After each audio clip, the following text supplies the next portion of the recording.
Bonjour à toutes et à tous les amis, content de vous retrouver dans cette nouvelle vidéo YouTube. Je suis Thomas Siksik, votre love coach et conseiller sentimental. Et aujourd'hui les amis, on va s'intéresser à votre bien-être.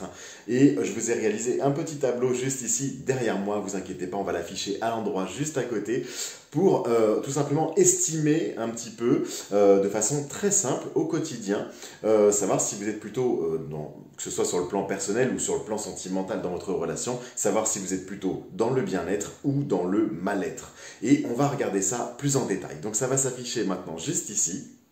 Et donc vous avez ces deux colonnes. Alors dans le mal-être, on a vraiment, donc on voit qu'on a l'impuissance, le sentiment que finalement tout nous échappe et qu'on n'a pas le pouvoir de changer les choses. On a déjà perdu le contrôle.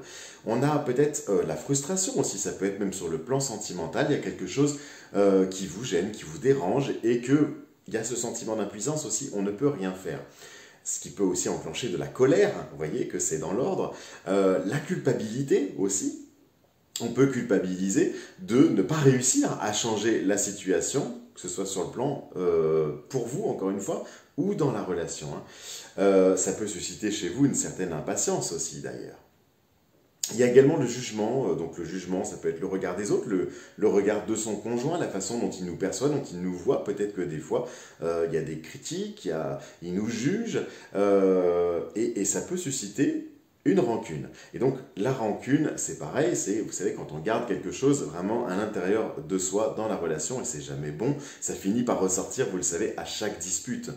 Et le plus important, vous me direz pourquoi je l'ai mis à la fin, c'est la mauvaise estime de soi. Évidemment, si on ne peut pas s'aimer soi-même, on va avoir des difficultés, c'est pour ça que j'ai marqué de soi et des autres.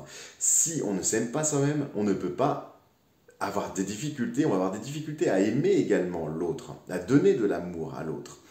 C'est connaître une bonne confiance en soi, et on voit que dans l'autre colonne à côté, dans la catégorie bien-être, c'est le cœur de s'aimer soi-même, connaître, je connais mes valeurs, je connais mes compétences, mes qualités, je sais ce que je veux, ce que je ne veux plus, et ça va m'aider sur le plan personnel et en amour, bien sûr. Et on va pratiquer d'ailleurs avec une bonne connaissance de soi, une bonne estime de soi, une bonne confiance en soi, on va pratiquer de la gratitude. Et ça, d'une façon la plus régulière possible, si possible tous les matins. Se féliciter, se regarder dans le miroir, se dire « je t'aime ». Voilà, on s'aime et on se félicite pour ce qu'on réalise de bien tous les jours. Bien sûr, on réalise des mauvaises choses aussi, mais on l'accepte. On n'est pas parfait, on accepte. Et avoir confiance en soi, c'est aussi accepter son imperfection. Et donc on en tire une satisfaction, c'est le point qui est juste au-dessus, je prends la colonne en sens inverse. On a une bonne confiance en soi, donc, et en la vie également. On est forcément plus enthousiaste, on est dans la joie, on est déterminé, on se fixe des objectifs quand on a confiance en soi, et on a cette certitude qui vous apporte la sécurité, qui vous rassure. Donc pour résumer, le mal-être, c'est tout simplement se réveiller triste, se réveiller en colère et ne pas arriver à redresser la barre en fait. C'est vraiment avoir des problèmes relationnels et ça même avec les gens qu'on aime. On va se sentir également malmené par ses émotions. C'est un petit peu une cassure. C'est la rupture du lien positif. On entre dans une spirale négative entre vous et vous-même. Et aussi entre vous et les autres.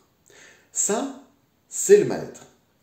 Le bien-être, lui, ça va être tout simplement de se réveiller et d'être capable, quel que soit son état. Attention, c'est pas se dire, tiens, je me réveille, je suis joyeux, tout va bien.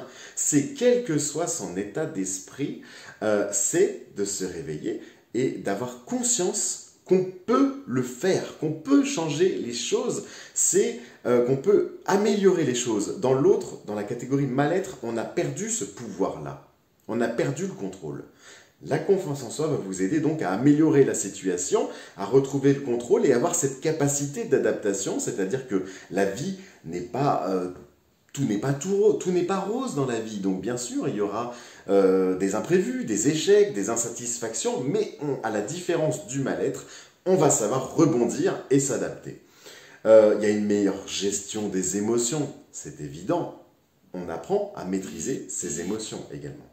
C'est avoir cette capacité également relationnelle avec tout le monde, capacité à se faire des amis, à discuter, à parler en public, à entretenir un bon relationnel avec les autres. Et c'est finalement une construction permanente du positif. Vraiment tirer. Il ne s'agit pas de se mettre dans une bulle avec que du positif. C'est simplement savoir regarder là où il y a du positif dans le négatif. D'accord? Et ça, c'est très fort. Et vous trouvez du positif entre vous et vous, et entre vous et les autres. Voilà. Donc, c'est l'aptitude au bien-être, c'est... et au mal-être, il faut bien comprendre que ce n'est pas forcément une question d'égalité. On n'est pas tous égaux face au bien-être et au mal-être. Il y a bien sûr un certain héritage aussi cellulaire à ce niveau-là. On n'est pas tous constitués pareil. Il y a également l'environnement qui joue beaucoup. Bien sûr, si on est à la campagne, on a une maison avec un jardin, un parc, des petits oiseaux, une petite fontaine. Bon, ça sera peut-être plus facile aussi de trouver rapidement un état d'esprit paisible et positif que si on est sur le bord de l'autoroute dès qu'on met le nez dehors entre la pollution, le bruit, la pollution visuelle, la pollution sonore. Bon, il y a aussi l'environnement qui compte, savoir aussi comment ça se passe avec son conjoint, hein, si ça se passe mal dans votre couple, dans votre relation. Difficile de revenir vers le bien-être. Bon. Et l'éducation. L'éducation, évidemment, a son rôle à jouer là-dedans. La façon dont on a été élevé. Par contre, il y a un truc qui est très positif là-dedans, vous voyez, c'est que tout le monde a la possibilité de se reconstruire et de basculer dans la colonne bien-être. Où on a aussi la possibilité de se laisser faire, de se laisser détruire et ronger par ce mal qui nous habite, par ce mal-être, ou finalement qui deviendrait même presque une fatalité. Une fatalité, comme si on ne pouvait plus rien faire. Tout nous échappe. C'est terrible. Alors que vous pouvez avoir le contrôle. Il suffit simplement de le vouloir. Il suffit simplement de le penser. Ici, il suffit simplement d'y croire et de faire un petit travail sur vous-même. Bien sûr, je suis là pour vous aider si vous le souhaitez. En ma qualité de coach, bien sûr, vous savez, sur mon site internet, vous pouvez me contacter et prendre un rendez-vous coaching avec moi, que ce soit un appel individuel, soit un accompagnement sur plusieurs séances pour arriver à ce but ultime qui va clairement changer votre vie. Je ne parle pas que de la confiance en soi, mais bien de cet état d'esprit de bien-être. C'est celui-ci qu'il faut viser pour tout simplement vous sentir mieux, que ce soit sur le plan personnel comme sur le plan sentimental, vous l'aurez compris. Voilà les amis, j'espère que cette vidéo vous a plu. Si c'est le cas, laissez-moi un max de pouces bleus juste en dessous. Et surtout, abonnez-vous à cette chaîne. Je vous fais des vidéos régulièrement pour vous aider et vous accompagner. Je vous dis à très bientôt les amis. Et surtout, prenez soin de vous.